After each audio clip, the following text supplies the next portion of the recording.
First of all, let's understand what an arms control treaty is. It's a bilateral, reciprocal agreement where both sides have agreed to accomplish objectives that do not seek to get an advantage accrued for either party. So, for instance, if you and I enter into an agreement, the equivalent of an arms control agreement, it's going to be equal. If I get to do something, you get to do something. If you decide that you're going to block me from doing something, I'm going to block you from doing the same thing. It's reciprocal. It has to be balanced that way. What the United States, together with its European allies, have done is use economic sanctions as a vehicle, an excuse to deny Russian inspectors access to the United States, saying you can't travel here because of sanctions. But then the United States has the audacity to say, but you have to receive our inspectors. So they were seeking to gain a unilateral advantage. So what Russia did is say, no, until which time you sort out this issue, your inspectors are not allowed. We're suspending the inspections. It's not they're not suspending the treaty. They're suspending the inspections. It's been done before. When COVID first broke out, both sides suspended the inspections on mutual agreement. It doesn't mean that Russia's walking away from its obligations.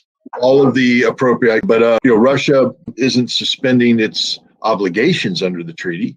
It's not like Russia's going to go out and cheat, or the United States is going to go out and cheat more than it already is. Russia simply is saying, we're not playing this one-sided game. If you want to have your inspectors come to Russia, we're willing to take you, but we have to be allowed to send our inspectors to the United States as well.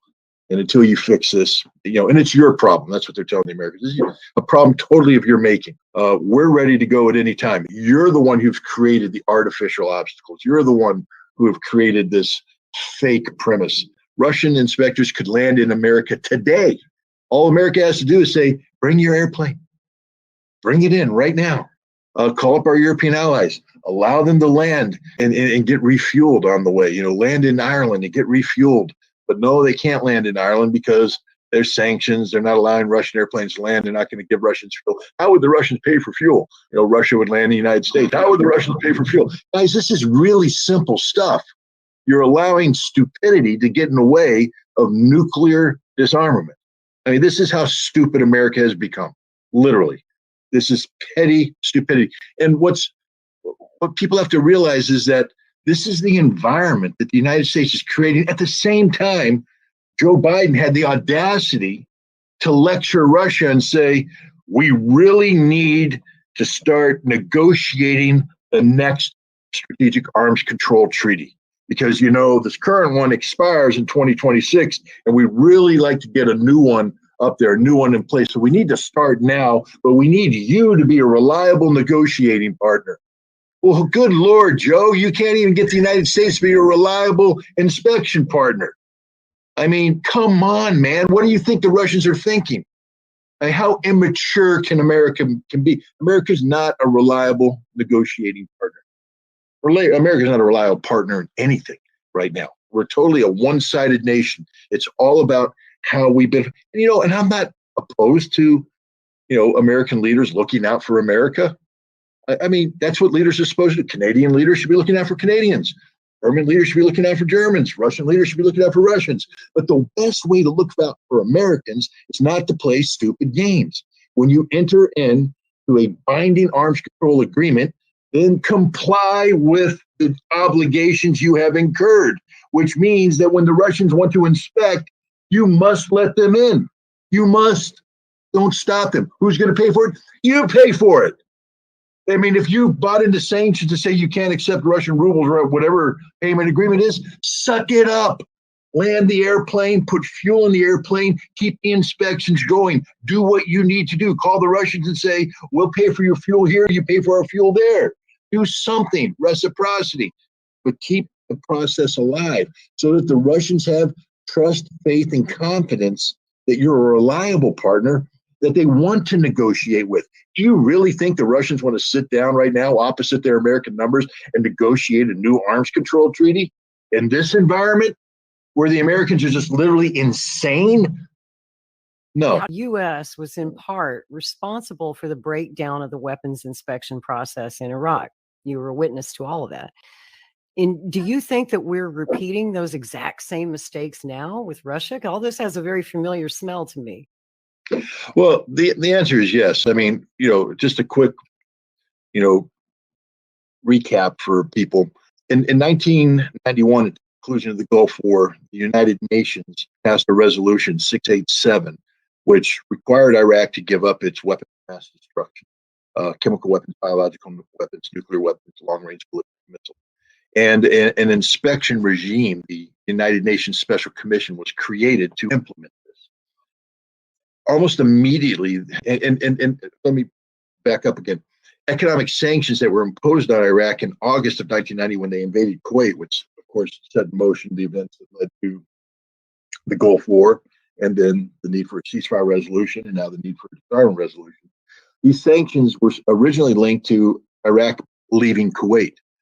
But when we evicted Iraq from Kuwait, we didn't lift the sanctions because they should have been lifted at that point in time. The war is over. But we decided that no, because Iraq was an irresponsible player, we, the international community, we said the sanctions now won't be lifted until which time you've been certified as being disarmed of these weapons of mass destruction.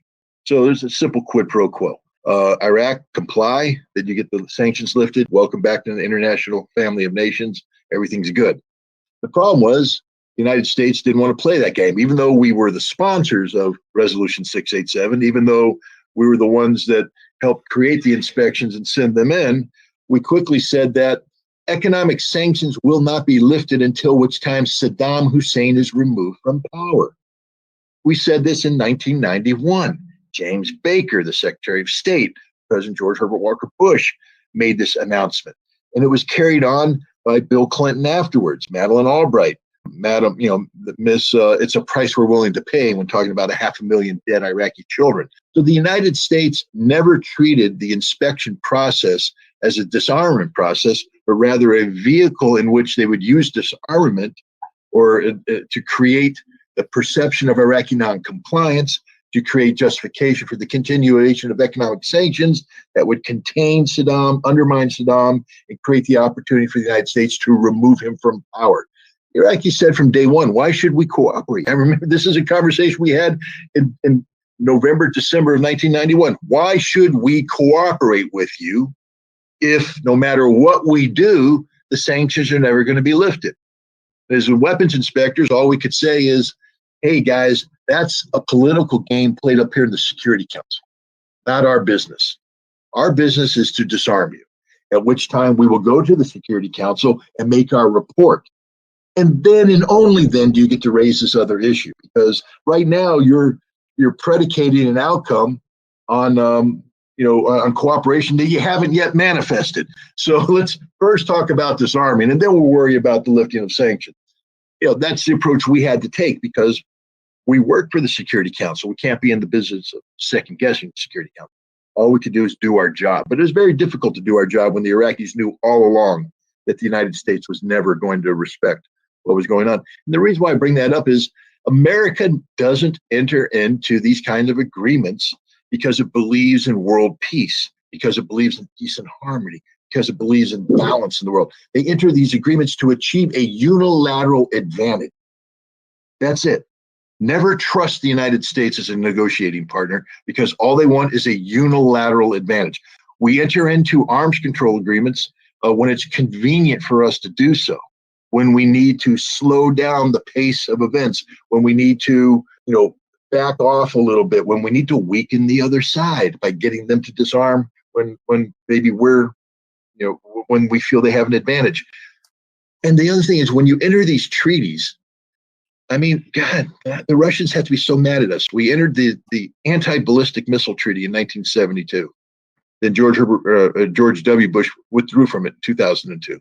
This was the foundational arms control agreement. This is the one that created the basis of stability, because by denying each side ballistic missile defense, We breathe life into this notion called mutually assured destruction, which means you use it, you die. We use it, we die. So let's not use it. And then once you accept the notion that, hey, we spent all this money on these weapons that we can't use because if we use them, we die, maybe we need to talk about getting rid of them. So it opened the door. The ABM treaty opened the door to disarmament. The INF treaty, the one that I was involved in, going over there and getting rid of the intermediate nuclear range missiles. This brought into play what's called on-site inspection. Humans going on the territory of the other side to do verification. That was the first on-site inspection. The inspections I later did as an inspector in Iraq that was taken from the book that I wrote, helped write about on-site inspections in Russia. Very important treaty, critical treaty, foundational treaty that opened the door because now on-site inspections allowed us to have confidence in a whole range of inspections like strategic arms reduction, which is the New START treaty that we have in place today, which of course the Russians just suspended the inspectors because the United States was playing games. But we withdrew from the ABM treaty. We withdrew from the INF treaty. What does that tell the Russians? That when you enter an agreement with the United States, it's supposed to be in perpetuity. It never is, because the United States, when these agreements become inconvenient to them, they withdraw from them. So now Biden is saying we'd like to negotiate a new treaty. Why would Biden say this? Well, the answer is easy. The United States right now has around 350, I forget the exact number, Minuteman III missiles. These are old ICBMs that have been refurbished. They're sitting in silos right now. And they've reached the end of their life expectancy. They're too old to be rebuilt. It would cost a lot of money. So we need to build a new ICBM. And we have a design for one's called the Sentinel. But it costs a lot of money to build this thing. We have a nuclear bomber force of old B-52s, old B-2s. We say old B-2s, but the B-2's been around for a long time now, 30 years. Yeah, so it's time to replace it. We have this B-21 bomber, the Ritter, that they have, but it's still in development, hasn't been mass produced. And then we have old Ohio-class submarines, nuclear submarines that carry our missiles, the Trident missiles. We have this new Columbia-class submarine, but it hasn't been built. Now, in order to modernize our force, we're going to have to spend hundreds of billions. And given the way the American procurement system works, cost overruns, et cetera, we're talking trillions of dollars to build these things up. Meanwhile, Russia, because we withdrew from the ABM treaty, withdrew from the INF treaty, et cetera, has modernized its nuclear force. It has the Sarmat missile, this giant missile that flies anywhere it wants and destroys everything it targets. They have hypersonic avant-garde warheads that can maneuver and evade missile defense. We withdrew from the ABM treaty so we could build a missile defense system. Well, the Russians said, you built it, we can beat it. And they have everything now that can beat it. They can beat everything we got. And we realize that the advantage is now to Russia. So we want to enter a new arms control agreement where we can convince the Russians to give up all these weapons they just built. And in exchange, we'll agree not to build our new weapons. So, hey, Russia, you spent all this money to build these weapons to respond to the threat that we pose to you. Now you've got an advantage. So we want to negotiate so you get rid of these weapons. And we'll promise not to spend $1 trillion to build these new weapons. How's that for a deal? And the Russians are going to say, pound sand. Absolutely. So Biden is just disingenuous across the board. That doesn't mean that we don't need an arms control treaty, and it doesn't mean that the Russians don't want one. But they're not going to do it on Biden's terms, and they're never going to do it with a president they can't trust. Biden not only is playing games with inspectors, but right now, the U.S. Congress gets reports all the time that say Russia is in full compliance with its obligations under New START.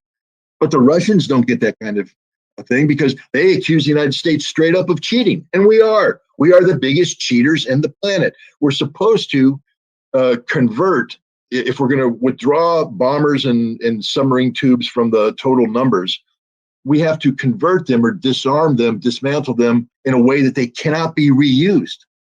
But all we've gotten into the bombers is unplug a couple cables and say, there, we converted it. Really? The Russians are like, all you got to do is plug that cable back in, and now you got a nuclear bomber again. That's not a conversion. You guys you're playing games. On the submarines, you're supposed to put concrete into the tube so it can never be used again. Now we're just going to take off this little part here and put a padlock here. Hey, can't use that tube. except that we acknowledge that if we ever wanted to break out of the treaty, that we would simply reinstall that piece of equipment, take the padlock off. The tube now is operational.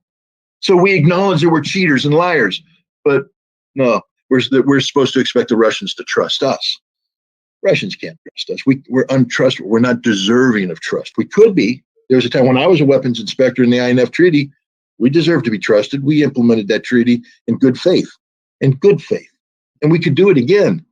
But we need to have a different mindset in the United States. We somehow got fundamentally broken at the end of the Cold War when we thought we won the Cold War. We're the winners. We're the victors. We're the superpower. Everybody else must kneel before us. During the Soviet Union times, the reason why we had effective arms control is that we respected them.